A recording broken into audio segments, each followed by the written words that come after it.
5, 4, 3, 2, 1, and we're recording at the Nobody's Famous podcast with in the where are we again? At the Capital Center Arjan, recording, and a very special person with us today. Let's be clear, who is not famous. So, who is not famous. We get the point. It's like, okay, fine. Like, I was like, oh, I'm happy to go to the podcast. I'm half insulted. I'm like, nobody's famous. What the hell, man? Like, rewriting my future. Maybe one day I will be famous. Well, you were still on this show. So it's nobody's famous yet. Yes. Yeah. Again, we're putting it back. There you go. Mr. Lance Brass. Hello. It's a pleasure. It's a pleasure to have you. It's a pleasure to be here. It's a pleasure. And you're flying out in... mere minutes, really, yeah. Minutes? No, hours. I fly out at 2 a.m. Okay, 2 a.m. Yeah. Don't say minutes, man. We have like an hour. We're done now, by the way. This 5 minutes and we're done. Thank you. We're done, thanks. Yeah. You know his name and that's it. Yeah. And we're done. I need a mic to drop so we can... Do we have one? We do. No, we don't. It's like, I don't want to break it. I don't want to break it. Yes. It's a pleasure to have you. Thank you for Lance. having me. And it's good that we managed to do this really quickly. Yeah. Get you on, and I wanna just start by saying, please explain the animatronic dinosaurs that I heard. Yeah. Okay. So. So I went to China in January for the sole purpose of buying animatronic dinosaurs, 27 animatronic dinosaurs. So Kansas City Union Station, who are like one of the best venues in America and good friends of mine, called me up and they go, hey, you want to build a dinosaur exhibit? And who in the right mind says, no, I don't want to build a dinosaur exhibit? So I'm like, all right, great. And to preface this, I had done this for years before and it was really a super fun gig.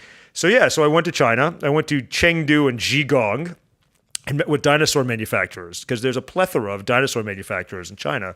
Did you know that? I knew it to a degree, but I didn't know the degree of animal. Yeah. Like there's a lot of animatronic dinosaur manufacturers. There's 147 factories in Zhejiang. I'm saying that wrong. Who make animatronic dinosaurs, and I use the term factory loosely. So I went and I saw. I went and saw 3 of them. The first one I went to, who will remain nameless. So they picked me up in Chengdu. They drive me to Zhejiang, which is a long drive. And we get there and we go like just back roads into this abandoned apartment complex is really the only way I can explain it. And I walk in like, oh, okay, we're going to show you the dinosaurs. All right. So we walk around and let me tell you something about China. It is safety fourth. So safety fourth? Yeah, normally it's safety first. This is not safety first. Oh. So we it's at the back seat. Yeah, it's like safety down the we'll get, I can't even spell safety. So we walk into this factory and there's all these animatronic dinosaurs being made and people are filling them with fur and literally they are culling generations of geese to fill the dinosaurs with fur. So I go in here and he takes me to the first place where they're putting them together and then he takes me in the back and this is the welding area. Okay. So there's this guy, is this Chinese man. He's sitting on top of an all steel frame dinosaur, and he's spot welding. And when I'm like, oh, well, this doesn't look safe because he got no mask on, no gloves on. He had no mask on? No, nothing. He just zit, zit. Okay, but here's that's the most safe part about the whole thing because then I look around and he's got this welder sitting there beside the dinosaur, and it's connected to, I'm not exaggerating, like 19 extension cords, each of which is sitting in a puddle. So I'm like, okay, this is this doesn't feel safe. So we go. So that was the safest thing. That was the fact that his eyes were shut. Yeah, the safest thing. It's like one of those things where if I'm not looking at it, it's not happening, right? So that was my first dinosaur factory experience. So I go and sadly he didn't win the contract. Wow. But the best part I wonder why. Oh my! So the best part was, you ever gone out for like a business dinner and a business lunch and someone like I'm not that cool. No, well, I've been on a few. I'm not a lot. Thanks for emphasizing that I'm not. I was hoping you'd say something like, "Oh yeah," so that I wouldn't have to be like, "Oh, well, this conversation's getting awkward now." I'm just gonna. Can we stop this? Ali, have you stopped believing? Because that's maybe later in the segment. So I go for this business lunch. This guy's trying to sell me his dinosaurs. It's worth several $100,000 US to sale for the whole thing. Okay. Their dinosaurs are remarkably cheap. You wouldn't believe it. I would have not known. No, most people would have not known. Do you know you can buy them on Alibaba, by the way? You can like take animatronic dinosaurs and it comes up with a whole list of the whole thing. But how does it come to you though? C Does it container. come in a box? Just yeah, you put it together. It's like IKEA. It just comes with a bunch of Allen keys. You're like, With the figure, the guy. would you like the? Like, it's not if a you do T-Rex. not know It's a- how to fix your animatronic dinosaur, please call this number. It's like halfway through. You see the face. It's like, I can't get the back right. Yeah, it's just damn wrong size Allen key. It's like, yeah, you get the IKEA. It's not a T-Rex, it's an Aardvik. So I wanted the Triceratops. So okay, so this guy's taking me for lunch. This is my favorite part of China. He takes me for lunch, and I figure we're going to like whatever the, Jigong version of a PF Chang's is or something. It's like middle of the road, gonna be nice, and he's gonna give me a sales pitch, and we'll be warm. Let me preface the part: we'll be warm because it's January in Jigong. It was cold. It's like -2, right? So we go to this back alley, another back alley. Apparently everything in China is made in back alleys. We go to this back alley, and it's just a building basically put together with rubble. And we walk in the back door, and this guy I'm with starts screaming at this old woman in Chinese. The old woman starts screaming back to him in Chinese, and this is basically an abandoned house. So she's screaming, he's screaming, everybody's screaming, and then like something out of a bad horror movie, like old Chinese men start coming out of every doorway holding butcher's knives. I mean, what is happening? Sounds like Kung Fu Hustle. It is, right? I was waiting for like this crazy dubbed over Chinese thing to happen, right? With like Kung Fu stuff. And now we're stereotypical, but Now, yeah, let's not play this to anybody who's politically correct. So fine, another woman comes down, she takes us to a room, and we go up a set of stairs into what I'm 100% is an abandoned bedroom, because there's a closet in this room they've taken us to. And there's no heat. And there's a giant Lazy Susan in the middle. And then Lazy Susan. You know one of those things where you like spin it around and the food kind of goes where you are? Oh. Not a lazy, because you're too lazy to actually move the bowls. You just spin around Lazy Susan. Okay, so How did I not know? Right? I should have I known mean, what a Lazy Susan no is. business lunches, no Lazy Susans. What the hell, man? What am I doing? What am I I'm the one who's not famous, Alec. So the guy I'm with orders all this food, and there's I don't know what it is. But Okay, I'm gonna because try it. sorry, because you lost me there. I thought you were still doing a business deal. That's why. We're still having a business lunch. So this is the business lunch. We're trying to do the deal. So okay, let me backpedal. This is the best. You know when when you're giving a presentation, like you've taken the person to see your entirely unsafe factory. There's sparks flying everywhere, and then you're going to give them the presentation. So you're going to go to your boardroom. Well, the boardroom was another abandoned room in this apartment complex with no heat and a projector that. What drove me the most nuts about it is that despite all of the stuff, he could have at least keystone the projector, because the whole presentation was like this. Oh. Come on, guys. Like- Anyway, so we go out for dinner and lunch, and he orders all this stuff, and it goes on the Lazy Susan. I don't know what it is, but I'm game. I'll try a little bit of everything. So the food's coming over. I'm eating with my gloves on and a scarf and a jacket because it's -2. I'm like with the chopsticks, and like I'm barely good with chopsticks as is. When your hand is shaking for being so cold, you're just covered. I'm just covered in like mystery sauce, right? Mystery sauce. Is that Szechuan? Yes. I'm glad you went there with the mystery sauce. Anyway, but this now I get it. This is my favorite part of the whole thing. As he's trying to sell me these dinosaurs, he is eating the chicken feet and spitting the bones out at me. He's like, "Dinosaur's good. How's it? Not so expensive." I'm like, I'm saying I can't. It would be like you and me having this conversation while I'm perpetually spitting at you, little bones. So it was just the oddest thing. So anyway, I go back to my hotel after my long day of dinosauring, and I go to the next day from Dinosaur Factory number 2, and stop me if this is dragging on. So another guy. So this guy picks me up in Chengdu, and because Jigong's a small town, there's no airports in Jigong, and the hotel is like half star at best. And I'm snobby that way. So Famous. Yeah, there you go. So he goes like, "I like blank," and Well, it's gone now. it's gone now. So he's telling me about all the things he likes that are unacceptable, and he's like, "Oh, and I also really love women." I'm like, "Why am I having? No, we're not broing out here, man. Yeah.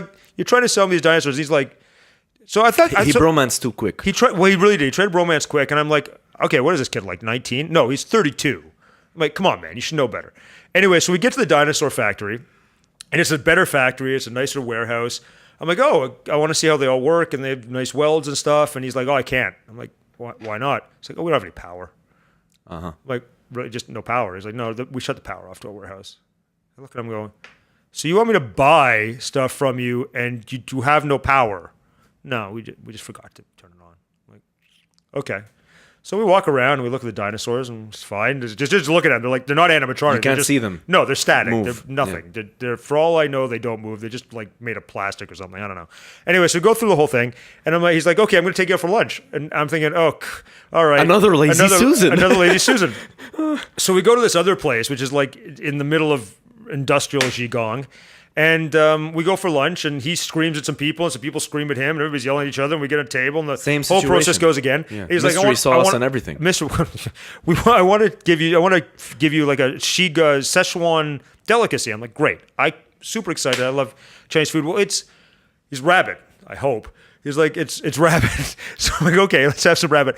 But, it's not like, and I've never had rabbit before, so I don't know what to expect. I think, okay, maybe it's like a loin or a little steak or something. No, it's like the chef had taken a rabbit, like hair and all, and just run it through a freaking grinder. So it shows up, it's just like, it's like a ground mash of hair and bone and, I don't know, rabbit meal. I mean, I'm dying, right? So okay, so I have that. Your game. Well, of course. Well, I don't want to insult the guy. Yeah, because you can't in China. You can't. Because I want to make it all the way home. So fine, I have this. Then the thing is that they just cover everything in the hottest sauce possible, right? So you can't taste anything because your mouth is numb. So I'm eating this rabbit that's covered in numb sauce, and I'm dying because I have heartburn. Like I've never had heartburn like this, but like I wanted to invest in Tums at that point.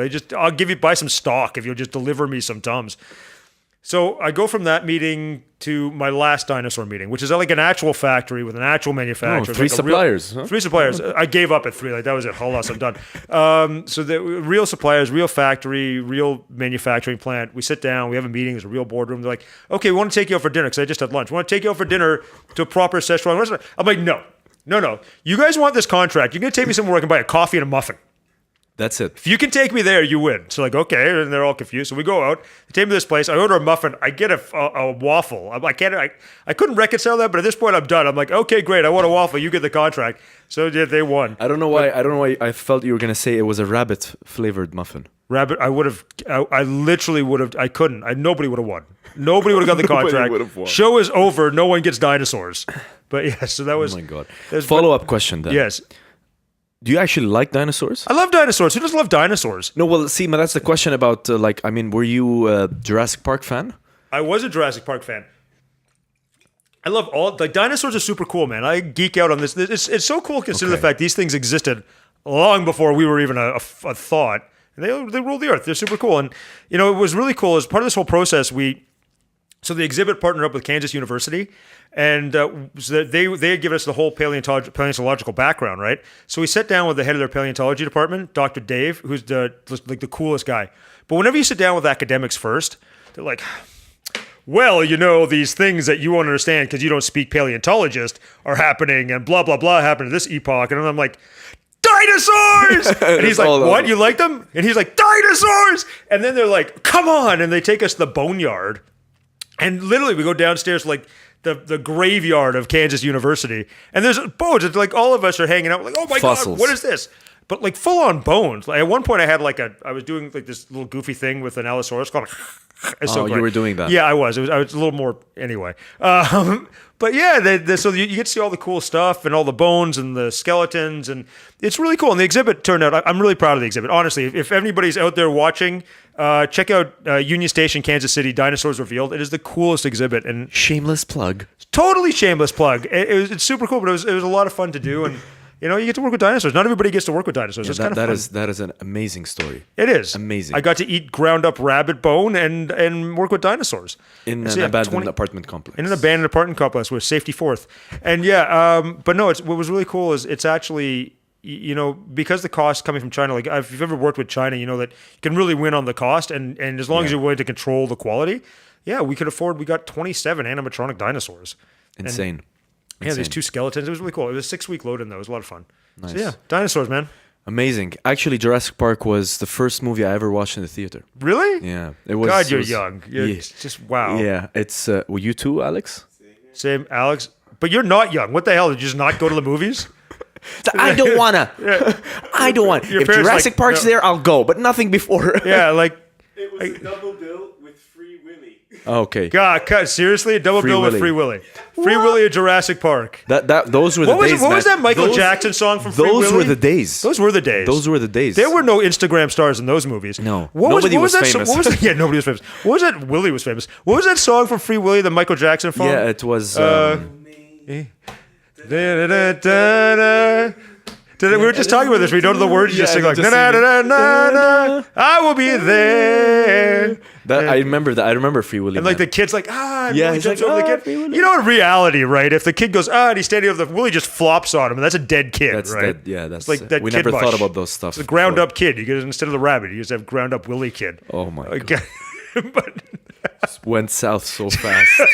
There goes my childhood. so yeah, so the first movie we saw was Jurassic Park, which Park. stands true today, right? Like, it was still cool if you watch it. It's amazing because they you know, there's that whole thing about people saying like they should go back to the actual animatronics and the actual like practical effects of the Let's movies, be clear, you know? Ali, their animatronics are a little better than my China animatronics. I know. Just touch. I know, but it's just it goes to show you that even like the dedication to those movies. It's so you cool, know? yeah. And do you know what's the funny thing? When I was doing a bit of some funny research because this Jurassic Park game came out, and the you know the amber that has the mosquito in it is actually never existed. Really? Sorry, they say in the movie. Pretty sure amber existed. No, I mean the mosquito. They got it wrong. Pretty sure mosquitoes exist because we get enough of those. But you want to talk about Canada? Okay, going off topic for a second. You're going to Canada, and I'm Canadian. So let me give you a warning. Don't go to Winnipeg. Here's why you don't go to Winnipeg. Because not that you're. I'm sure it's on your bucket list. Oh, Winnipeg. Yeah, it's like Winnipeg, Saskatchewan, and Winnipeg. Yeah, the whole prairies in Canada. I'm going right off topic. You ever watch the Flintstones? Yeah, I have, obviously. Okay, obviously because you're over the age of 15. You know when somebody says, they don't say what it is. Because I couldn't come up with anything good. I'm like, I'm committed, but I got nothing. All the insults, all together. All together in one. You are all. Like, it sounded Lebanese. That you are bad in all the stuff. Not one thing, all of them together. Take. But you know when you're committed to something and you can't let it go, and you're like in your brain you got nothing. Yeah, just whatever. Yeah, all the stuff. So what about the Flintstones? Well, if you ever watch the episode of the Flintstones, any of them where they're running and they're constantly running through the same backdrop, it's like which is bedrock. You mean, like bedrock? No, but it's always like the same backdrop over and over again. Thing. That's the prairies in Canada, man. You drive by there, you just same tumbleweed for like 2.5 days. But anyway, in Winnipeg, the state or the provincial bird is the mosquito. So let me tell you, I was in Winnipeg for like a day. Bird? It's the size they have. It is like seriously that big. I was in Winnipeg. Size they have it is. I was in Winnipeg for a day, and I saw what land. It's a bird. No, it's not a bird. It was no. Crazy. Wait. It's not. It's an insect though. Mosquitoes are insects. Just the size of a bird. Okay, but you said that the actual like I was being sarcastic. The actual provincial bird is not the mosquito. Because you throw that word on me, provincial. I'm like, whoa, okay, it's provincial now, right? Provincial. It's a provincial bird. So Let's make it official. It's like when you find out tomato is a fruit. That's why I was confused. You know, that is a confusing time in life. Tomato's a fruit. Is avocado? But it has seeds. Right? Yeah, that's why it's a fruit. You know? Wow, there's no straight line on any of this conversation. Yeah, just, yeah. Woo!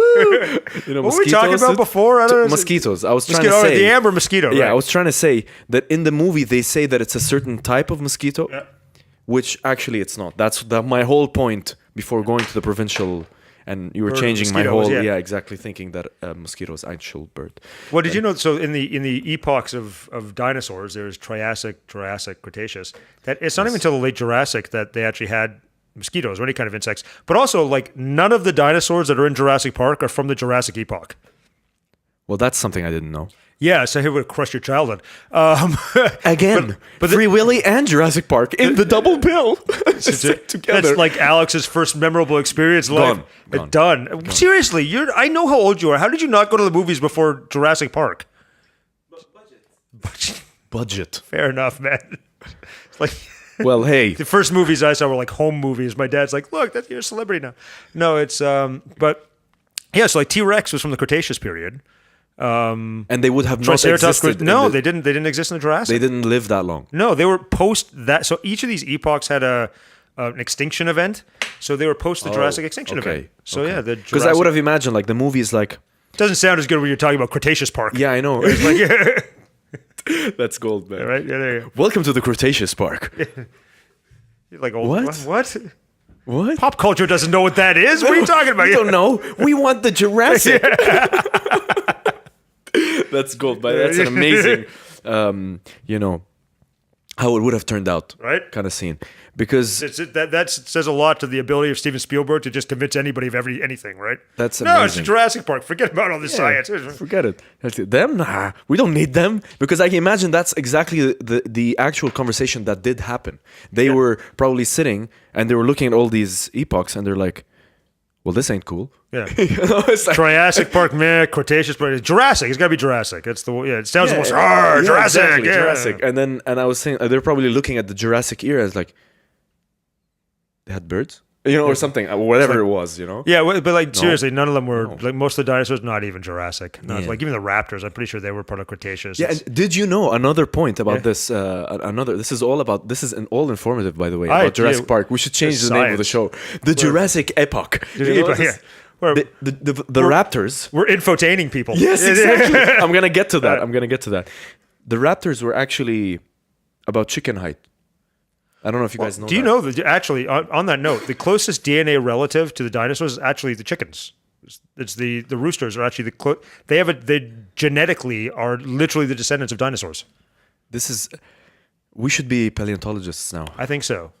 I would love I know all this interesting information. And see that I just said that I'm like I couldn't finish my train of thought. I'm like, you are everything. You are everything. You're all the paleontologists. All you. All of it. But yeah, that was there was another thing in the movie. They were like, when they found out they were chicken sized, they're like, no, that's not gonna work. No, we're bigger with. And then because they need to because it's all about that scene, the scene when they were in the lab and all the. Oh yeah. So it's amazing once you know these facts and you go like, damn you, Hammond. It's like it's just chaos theory everywhere. Yeah, it's no. I mean the whole history of. I mean, you gotta imagine too. The cool thing is that these dinosaurs. I mean, humans have been on the earth for what? I think the oldest human is 900,000 years old. Is the oldest primate found in Africa. So, or we'll get to another equation later. Is 900,000 years old. Dinosaurs were around for the better part of 300 million years. Well, that's another topic that we're gonna get into. Let's stop there and let's talk about you a little bit more before we get into. Okay, so you mentioned earlier you're 40. I am. Well, I'll be 40 this year. I'm 39. Oh, wow. Don't age me, man. I still got like 6 months. Hey, you said 40. I was like, I didn't know I'm allowed to age me, but you can't age me. don't anyway. But and you're born in which month? December 26, 1978. Oh, wow, okay. Just gave away way too much Whoa, information. Gave the 26. Yeah. Wow, you must have an amazing birthday. I do, yeah. There's me and this other guy. We share a 2-day thing. Apparently, I'm not as good a carpenter, though, so what am I going to do? But Christmas, birthday. It's all of it. Yeah. Give me. Just give me a month. That's right. Animatronic dinosaurs, paleontology. It's nice. I want an animatronic dinosaur for my front yard. That'd be great. That would be amazing, but you can't. I mean, I can imagine like your wife. You come home, it's like, hey, this is just the head, by the way. You can imagine my wife looking, going in the house, getting her bag, leaving the house, through the back door, just out. But nice. So how was it in the 70s? Actually, how was it for those 2 years I was alive? I mean, it was pretty great. Little baby bell bottoms. When you're born in the 70s, you're born with lamb chop sideburns. It comes like you pop out of the womb, you got the lamb chops, the bell bottoms. It's a whole thing. They check you before. It's like, yeah, he's good. He's good. Yeah, he's good. Bring him through. He's all the things. He is all the things that 78. Yeah, is it 78? Bring. Come, yeah. Okay, so then my better question is, how were the 80s then? The 80s were great, man. But we were talking about this earlier. Like, I remember being a kid in the 80s, and it was like all the celebrities were like these larger than life, not screwing around on Instagram celebrities. Again, so elsewhere, not Instagram. We just see them. But I remember, like, so I've been lucky in my career. I've worked with a lot of celebrities. I've worked a lot in live music and met some interesting people.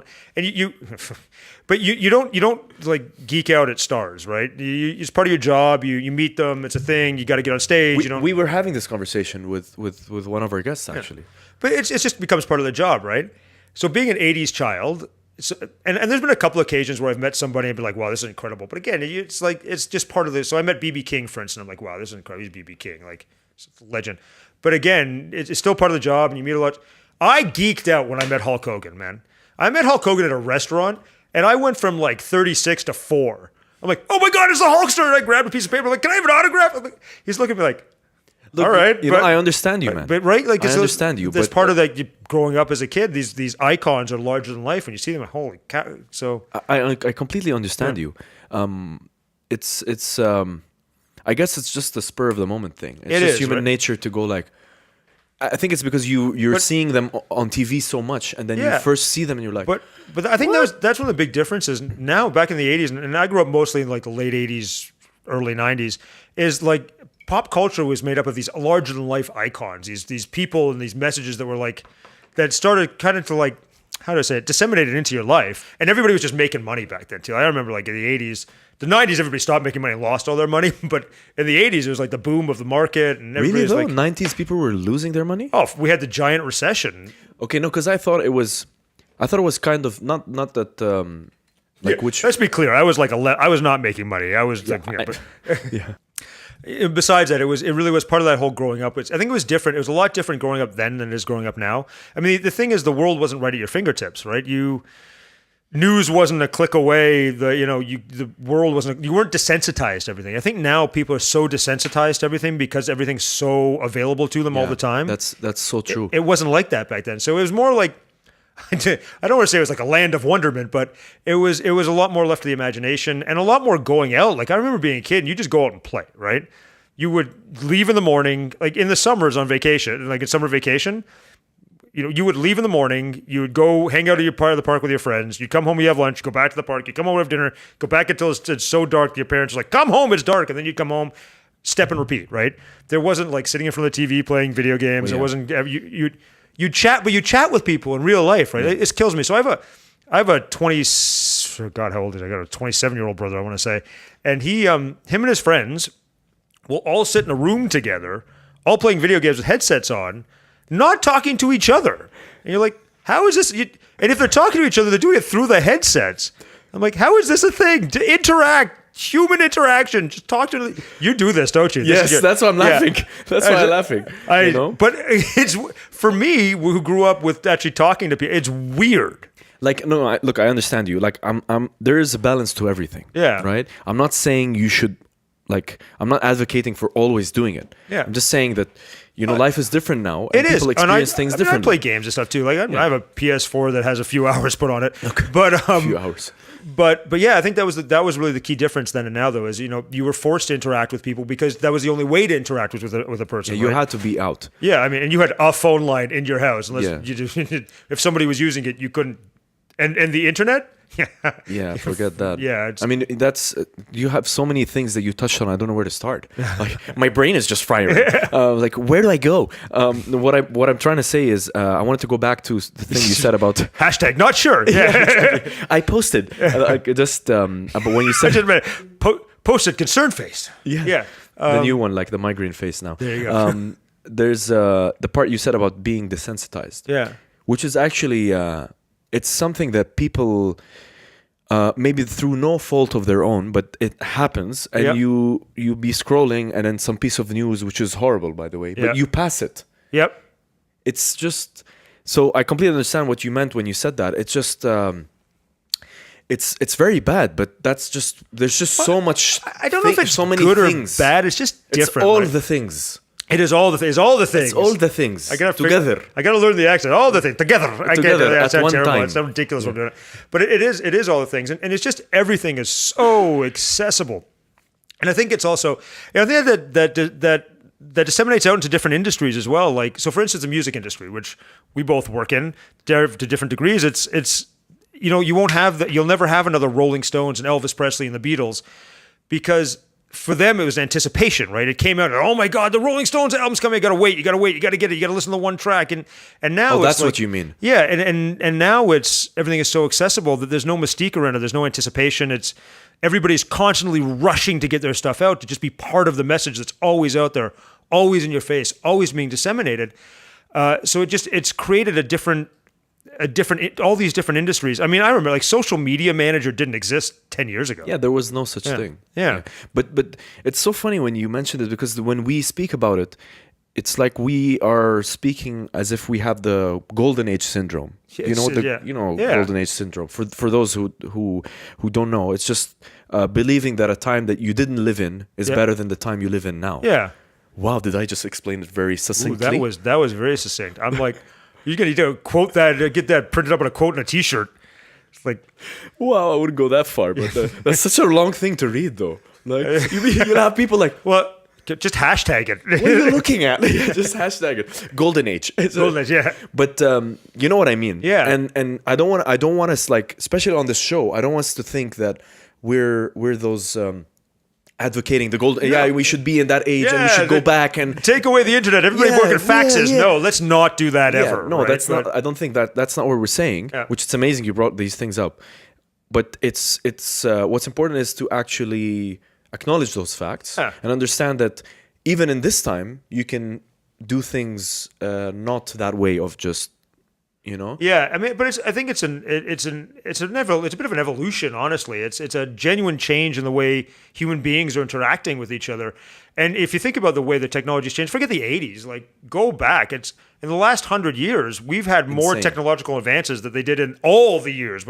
All the years before that. All the years together. Yeah, all the years together before that. We really have. That's like, true. It's been a massive amount of change. You know, so my grandmother is turning 99 this year. Wow. Yeah, she's amazing. She's gonna outlive everybody. The woman is 99 years old and has spent maybe 6 days in the hospital her whole life. What?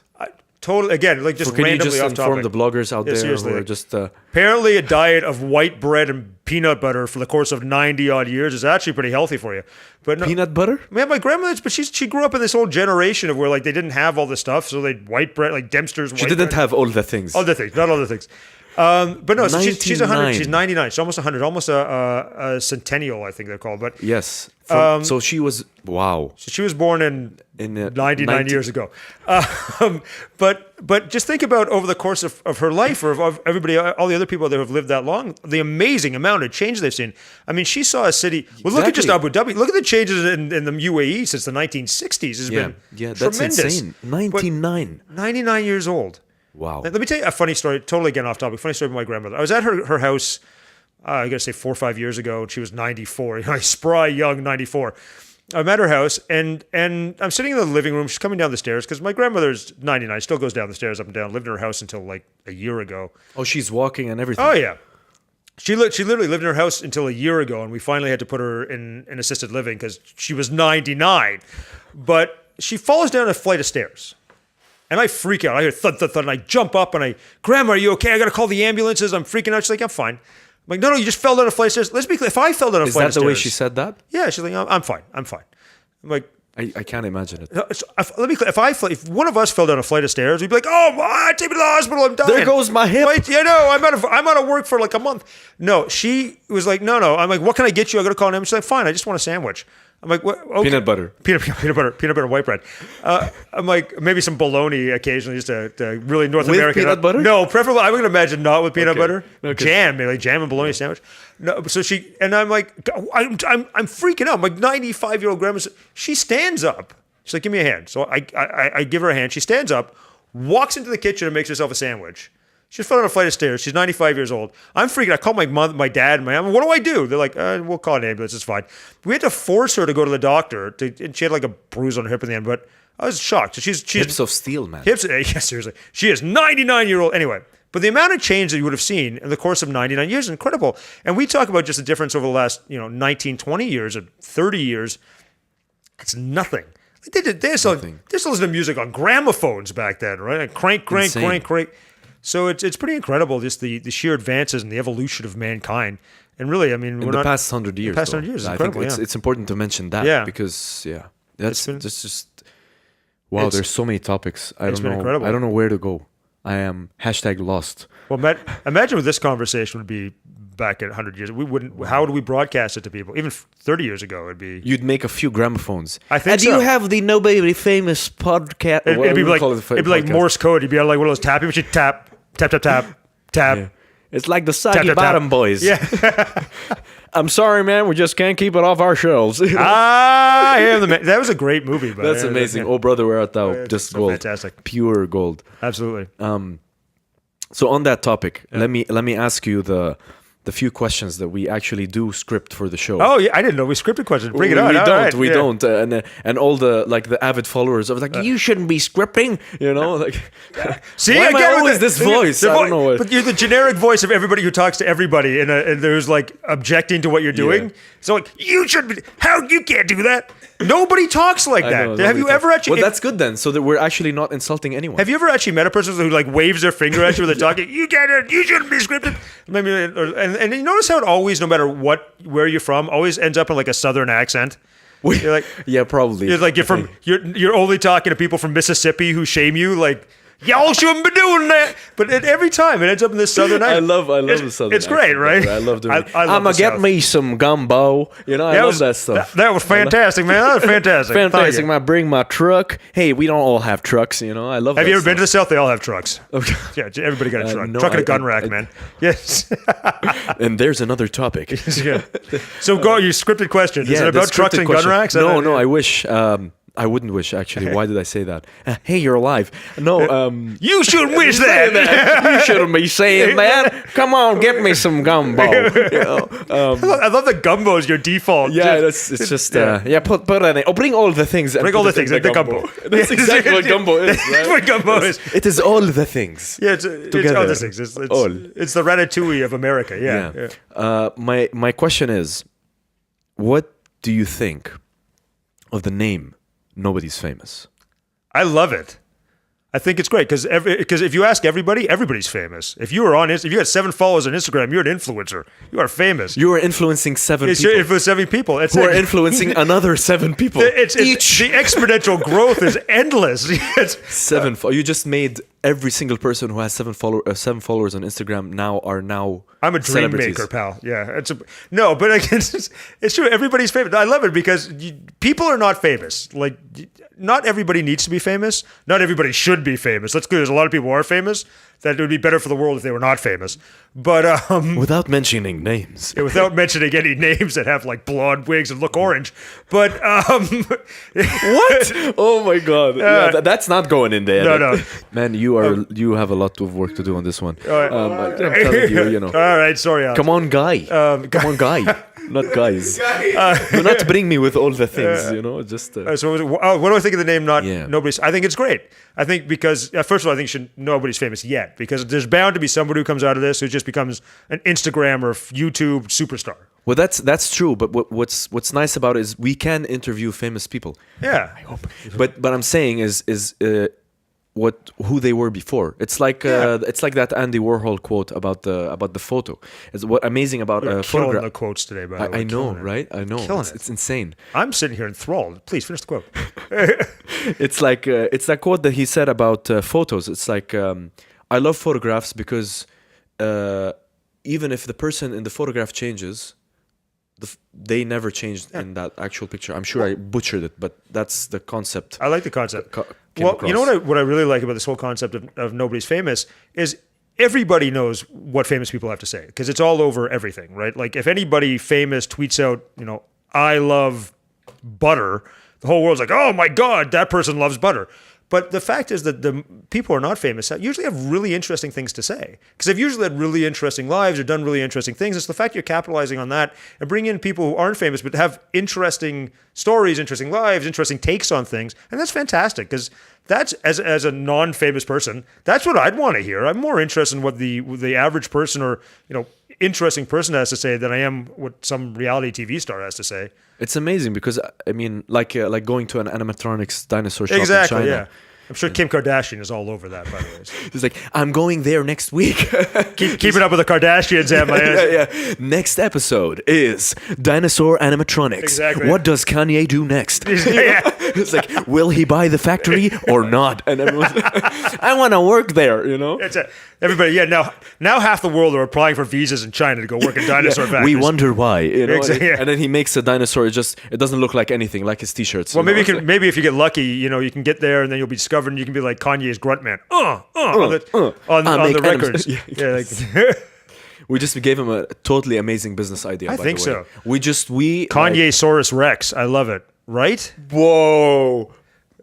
I think High five, man. It could be like the world's most stupid dinosaur.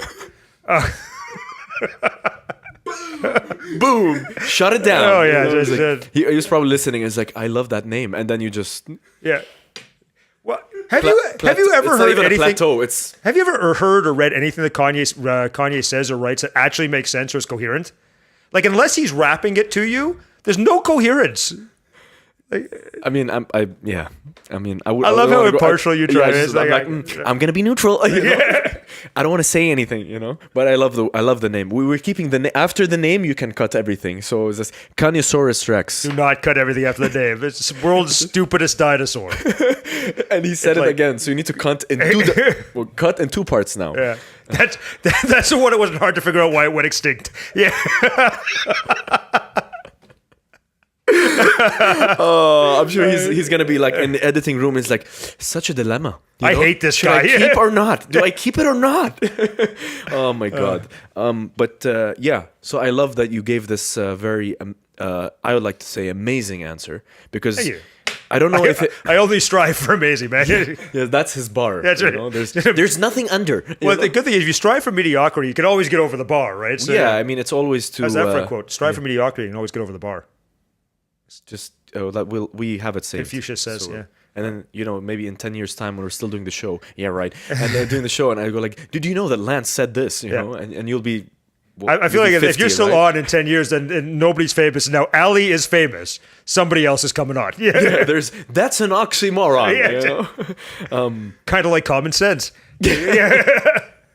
Hence Kanyosaurus Rex. Anyway, but I love that you gave this answer because I don't know who was, Dinosaurus Rex, all the other dinosaurs got together and decided that he can't survive anymore. We got to get rid of that guy. it's like a dinosaur council Exactly. sitting together. He cannot go to the Jurassic Age. He's bad with other things. All the things he cannot do. He knows none of the things. But because I don't know if it was you or somebody who put this thing in my head when I told them nobody's famous because everybody's famous. That sentence. I don't know if it was you or somebody else. But I would take credit for it, but I'm pretty sure it wasn't me. yeah, but it's a really good answer. Yeah. And for do I want to ask him the second question? I ask you the second question. Should ask me the second question. Because the famous thing was a very good way to bring you from the 80s to what we're discussing now. But the second question is, who in your opinion is let's say the most underrated artist of our time now? Wow, there's so many amazing artists. I mean, you're talking like musicians in general. It doesn't matter who. Well, I can talk more. I suppose I can talk more directly to music, but there's some incredible artists out there that most people haven't heard of. There's a guy named Chris Thomas King, who's a blues artist, who I download as much of as I can on my iTunes. He's incredible. The guy's incredible. Actually, you know what? I have a 100% answer. The most underrated artist in the world is Kenny Wayne Shepherd. What's the first name? Kenny Wayne Shepherd. Kenny. Okay. Kenny Wayne Shepherd might be the greatest guitarist I've ever heard. So I went to see B.B. King, legend, incredible. Again, play at the casual. amphitheater. I saw him play at the amphitheater in him and Toronto. Meeting him was incredible. It was like a life dream. I meet him like he looks at me, someone who is not famous, and he's like, "It's a pleasure to meet you, sir." And I look at him. Oh wow. You're B.B. King. I'm not sir. You're sir. I'm Lance Brass. Yeah, it's my pleasure to meet you. But so he opened for B.B. King, who is a legend, possibly one of the greatest guitarists in history, and he blew the show out of the water. This guy Kenny Wayne Shepherd, he was incredible, and so I followed his career, and he's just, I don't know if it's just the genre of music. 'Cause he's a blues guy, doesn't have that worldwide appeal, but his talent level through the roof. I honestly believe he is the most underrated artist I've ever seen. But there's a lot. I mean, and I think this is also a byproduct of the age of digital media. There's all these incredible artists out there who have like amazing talent. They're talented musicians who aren't getting discovered or are playing on these indie circuits because so much of the world now is inundated with this top 40 digital media stuff, right? So I think if you're crafty and you know where to look, there's some amazing artists out there that you can learn about. But I would highly suggest checking out Kenny Wayne Shepherd. Chris Thomas King is incredible. Betty LaVette, she's a blues singer from the States. Man, that woman is well. But still, that's these are now people I to look know. up, Now right? I know. Yeah. You know, growing up in that indie music scene in Toronto and being part of like the jazz festivals and working live music around there, you got to see all these incredible artists and being lucky enough to have promoted some of them. I mean, it's incredible. Betty LaVette was I didn't even know who she was. I heard her. So I have a story about her. I heard her music from a friend of mine who runs the Toronto Jazz Festival, and I thought, this woman's incredible. I'm going to roll the dice. Let's bring her to town. Thinking I'm going to lose my shirt, but I'm going to get a chance to see Betty LaVette, and it sold out in like 5 minutes. Because apparently there's a bunch of other people who knew she was, and she was incredible. So like people like her, amazing. I mean, then there's this like Sharon Jones, the Dap Kings, incredible. Like there's all these amazing artists out there. I think you just need to delve a little bit, and I think the key is to get away from top 40. I'm not saying there aren't some great top 40 artists. There's some really talented, but I think when you sort of peel away the top 40 and you get down to some more genres and start to think about who's performing, it's amazing. And also getting outside your culture. So I went to the opening of the Louvre here in Abu Dhabi. We had an incredible facility. And we went, I think it was like the second night of the opening. We went and saw the cool video mapping show. And then this artist M was playing. I have no idea. M, French artist. No idea who he is. Had no expectations at all. Just thought, I'm going to go see a cool show. This guy blew us out of the water. He was incredible. M. No idea who he is. Amazing guitarist. Amazing performer. You have to get him on the show. You should get him on the show.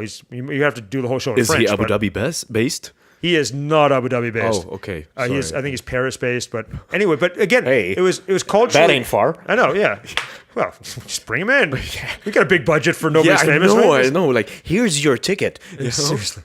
But no, he was just so cool, and it was so cool to go outside of your realm of knowledge and listen to an artist perform rock and roll in French. And you but it becomes a universal, like music just becomes a universal language after a while. You realize you're not necessarily understanding the lyrics, but you're understanding the tone of the message, you're understanding the music, and you just get into it. It was incredible, right? Amazing. Again, another amazing answer. But I wanted to show you the plus side of, you were saying because these people like are not known. In this digital age, it's way easier now. So there's the plus side at least. Absolutely. There's millennials. Yeah. Who like we listen to also these amazing artists that are out there through YouTube and stuff, and we can find them out that way. Like there's I mentioned it before. There's Tom Misch, Daniel Caesar, FKJ. Masego, like those guys, they go hand in hand. Masego and FKJ. There's so many amazing people. You're like right, and you have so much access to so many genres too. Whatever you're in the mood for, you can listen to. But again, that's the other issue. If you right? want, that's the other issue. It's just all the things in your face. But I think that access to all the things and access to different genres is also helping bring people and culture together, right? Because it used to be, I remember there used to be cultural divides between what music people listen to, and I think it was an access thing and it was a socioeconomic thing. But now that everything's sort of melded together in this digital age, there can be like a bit of more of a universal conversation around the actual music. It can bring people's ideologies together, right? And it can also deliver messages that wouldn't have crossed those socioeconomic borders. That is true. Yeah, that is true. I agree with that. But it's just a weird thing that you have. I remember that there was another quote, something we saw in a presentation. It was like before people were so interested in less things, but they were really interested in those things. Now people are interested in so many things, but less in each of them. That's true. Which is an amazing revelation once you start to think about it. And it just, it's true because you go like, there's just so many, but you can't keep up. But I think a portion of that, why people were interested in specific things, it was a geographical thing, right? Yes. You grew up in this part of the world and that's what you listen to. Like if you go down to Mississippi, in the Mississippi Delta, and the blues were prevalent, right? So you grew up, you listened to the blues, you knew all the blues artists, and all those great old artists like Ray Charles and Steve. They did this circuit, and you'd see them, and that was what you listened to. Country music was listened to in your area. Rock and roll broke all the barriers. That was the first thing that broke the barriers of music. That brought these different, because it took sort of that R&B, gospel, the black music and the white country music, and brought it together and made a universal music, right? And that started to break the barriers. But I think those barriers they're gone now, right? But it's still, you can see it geographically where you are in the world. People listen to different things. I think there's parts of the world that are sort of homogenized into top 40. And then there's parts of the world where, like I was just down in the American South and it's very much country music. Every channel you listen to is either sermon or country music. So it's true. But, and then when you go to you spend some time in LA and there's a ton of hip hop stations and some top 40. You spend time in New York and there's a lot more indie rock and rock stations. Yeah. You spend time in England, there's a lot more punk. You spend time and so it is a geographic thing. And I think the digital age is starting to break those down. But there are still people in each of these geographies who focus more down on what they like. And I think the UA is a bit of an anomaly in that it is sort of it's gentrified isn't the word, but it's sort of into this top 40. It's driven by this top 40 because it's a commercial kind of culture, right? So they're trying to sell the CDs, downloads, this and that. And so you get a lot of Camila Cabello singing Havana every 15 minutes. And it's also and you don't have that radio access. So, you have to do it on your phone or anything. And as much as people are saying radio is a dying medium, I really disagree because a lot of what the action that you go to and you download is based on what you're hearing on the radio. You're driving around, you know what I mean? So, I mean, if you're coming from Toronto, which is a very indie music, every kind of music, you're listening to different stations. You're listening to the Edge 102 or Indie 88.1, and you're saying, oh, that band just came up. I'm going to search them. And then by proxy, there's another band that comes up, and you delve down into it. You go down the rabbit hole.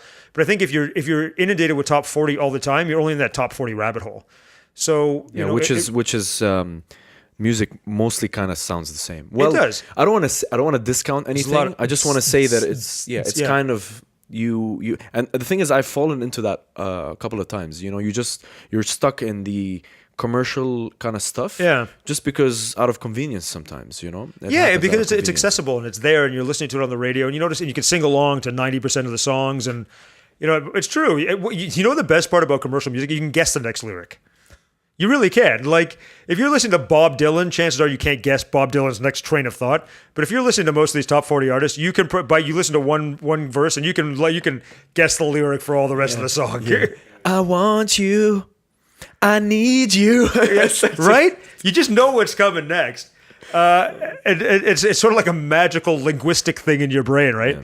But again, you listen to Johnny Cash and it's a little harder to figure out what's coming next because most of it's coming up on the fly. I won't. Are you okay for time? What time is it? Sir, it's 11:15. Yeah, I got another half hour, I think.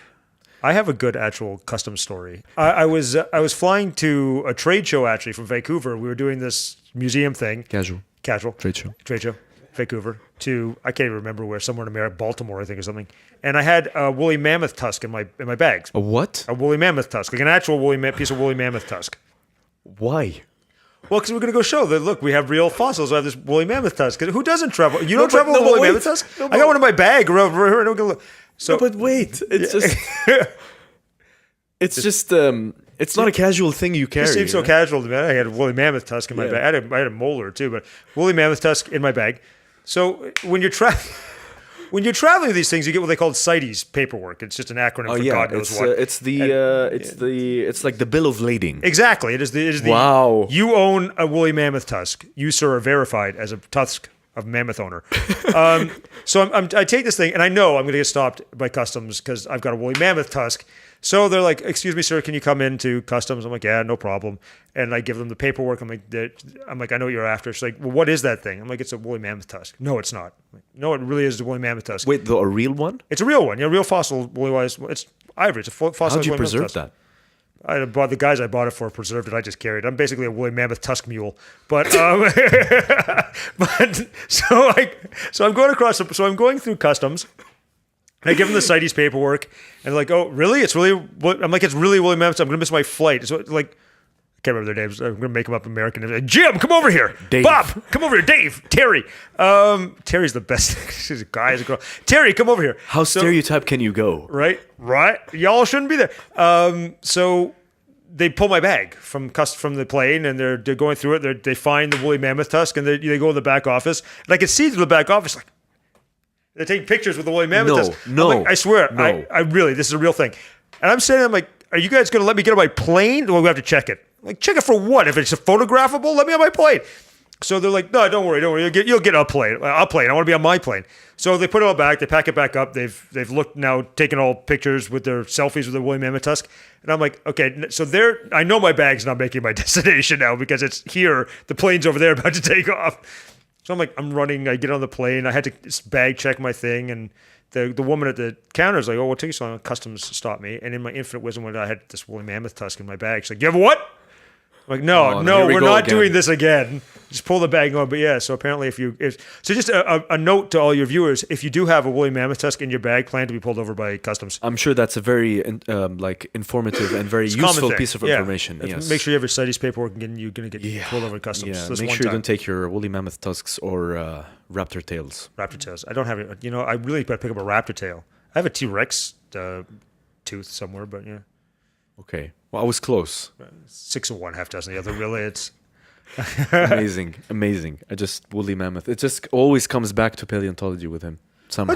It's fun. Paleontology is great. It's the study of our past, right? Yeah. Okay. All right. Quickly. Yes. Quickly. Another question for you is, what is keeping you back from being famous, Lance? A sheer lack of people who know who I am. I think that's mostly the reason I'm not famous. How can he be so humble? Like the humblest guest we've ever had. Just people need to know me. Like, what are they doing? Seriously, people, why am I not famous? What are they doing sitting on Instagram scrolling and thinking about all those things we've just talked about? My one post every 6 months. Come on, people. Really, is that your answer? I think so. You can change it. No, that's like literally the reason not enough people know who I am. I don't know. Another chance, and it just. I think I've never actually the glamour. It's a glamour, like I want to do one of those like chariot of fire runs now. I don't know. I think I've never actually tried to be famous either. Like it's never really been an ambition, but.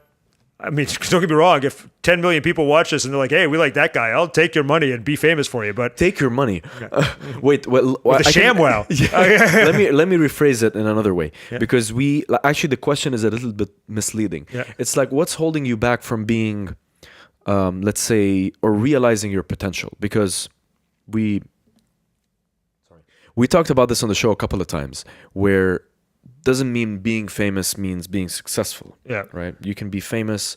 You can be famous for lots of reasons. Yeah. You can just be famous. Yeah. Or you can just be successful and the fame comes with it. So my actual question would be, what's holding you back from being, let's say, or realizing your full potential as Lance Brass?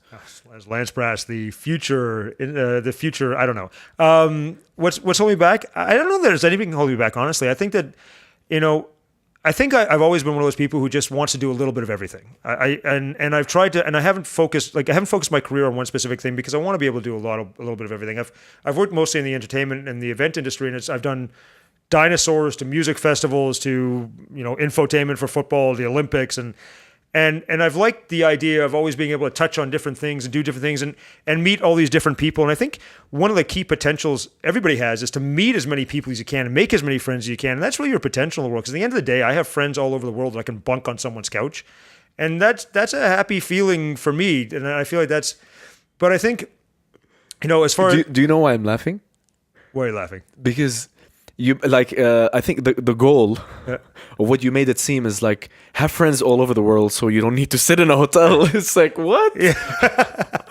So I hate hotels. I like to couch surf. No, but that's what it made it seem like. It's like. But I think it's about having. That whole point is about having a family around the world that you can always depend on somewhere, wherever you go. You can always call someone and go, "Hey, I'm in Australia. Let's hang out." I know you're busy. I know you're busy. But that couch is looking mighty sweet. So you got a guest room, right? But I think that it's also a matter of like the older you get or as you age, as you kind of develop as a person, you change your goals and you change your potential, right? Like I think I had a different potential when I was 20 to, play football or be an athlete. And now my potential is more to influence people, make decisions and create interesting memories. Because at the end of the day, I think the event industry is what you and I work in. All we're creating, all people walk away with from any game, any concert, anything is a memory. And if we can create a memory in somebody, if something we did leaves them with something they're remembering, there you go, just killing the language, they're remembering for the rest of their lives, then I think we've achieved a really great potential. We've achieved something really incredible, right? And I think as I get older, as you get older, as any of us get older, that goals and potentials change. And so, being on your podcast now, who knows, maybe my new goal is to be a personality and achieve that potential, which, by the way, seems to be a lot of fun, by the way. I'm really enjoying this. So, In this show, he's realizing his potential. There you go. So Did you see what I did there? So just wait for the email you get tomorrow just saying, hey, can I come back? All the shows are with Lance now. Yeah, exactly. So I think it's I mean, it's a very individual question, but I feel like that's achieving, so when teach, you're a kid and your teacher's like, you have so much potential. That's such a generic terminology. Well, wait, because we never got that here. So just clarifying. Oh, fair enough. For all the Arab kids. For the Arab, for us, you're so bad. You know none of the things. You know none of the things. But you can never be anything. You're nothing. That's pretty good. Yeah, that's good. Well, in Canada, apparently our teachers are a little more encouraging. So like, you have a lot of potential. But it's such a generic terminology to lay on anybody. You have a lot of potential. Potential for what? Like, I have the potential to... You just say it. Yeah. So I think it's all about... Your potential is all about achieving the goals you want and doing the things you want and doing something cool with your life. And because at the end of the day, our industry is about making memories, but also the only thing you take with you is your memories and your stories, right? When you're 99 years old, I want to have just libraries of stories to tell about how I lived my life and the cool people I met and the cool things I got to do. And I think I'm achieving that now, so I'm pretty happy with it. And I think it's just going to grow from there. And until I start until I start stalking you online. Can I come back? Can I come back? Come back? Make me famous. Make me famous. I want to be famous. I love your answer. I love how you answered. I like all the people listening now. Obviously, he's gonna love his answer. No, but what he's saying, like what you said about, especially about the events, it's always hard to make somebody leave with something that's ingrained or they can remember. And I also like how you kind of started off telling me your whole CV like it's a job interview. I'm like, hey, sorry, not here. Not interested. Not hiring. Not hiring. But I like how you want to be touching on different kind of things in your life. So at some point, which is kind of actually, let's say not the obvious goal, but you want to be a man of the world or like a woman of the world. It's kind of one of the goals in life is you want to be able to experience this. And look, man, I'm a little huge piece of the solar system we got. It's a little third rock from the sun. Yeah. Or, third flat surface from the sun. You had to. I had to right there. You can cut that. That's a quick edit. But I think, one thing I would say if I were to, if I were to deem myself, able to give anybody advice, it's that don't miss out on things for lack of being able to take a risk. I think, all the best things you can do, there's risk involved. There's a chance you take. There's a roll of the dice, right? And so I've tried to live my life when something interesting comes up, not giving in to what's easy and actually taking a risk on stuff. And I think that's what creates these interesting memories, these great stories, and a woolly mammoth tusk in your suitcase at customs, right? Amazing. So, yeah, I mean those are cool stories, and they also, all those experiences, all those risks help to create conversation, which helps to meet people, which helps to engage, and other people have interesting stories, and you create that that international family. That I think is so valuable, because in the end of the day, it's all about people, right? And it's just. I love it, Lance. I have literally no follow up. I do, but I just wanted to give that. I was not expecting to render you speechless, nor do I think I did render you speechless. So. No, you didn't actually. But again, it's just another great answer, and I like that you left us with that little note that obviously it is risks, and obviously what me and Alex are doing now is a big risk. Absolutely, we're just every single show we make is a risk, and I love it because we get to experience the things that you're saying, and I like this piece of advice because again, it's about like if you're in your comfort zone now and you're not doing anything, it's like it's great, but it's also bad to be settled. Like you need to always have that this drive this fire to do something. You should be able to be the things you want to be. Like if you go to bed and you're envisioning yourself being something that you aren't or doing something that you're not, then you're doing the wrong thing. Like if you can't be happy at the end of the day with what you've achieved or what you're working on or the outcome of your accomplishments, then you are categorically doing the wrong thing. And I think people fall into a lull, particularly with work. I think there's this, in some ways, there's this idea that work is just a place you go and you do your work and you make your money and you come home and that's your life. But in reality, you spend so much time in your life at work that how can you not do something you enjoy?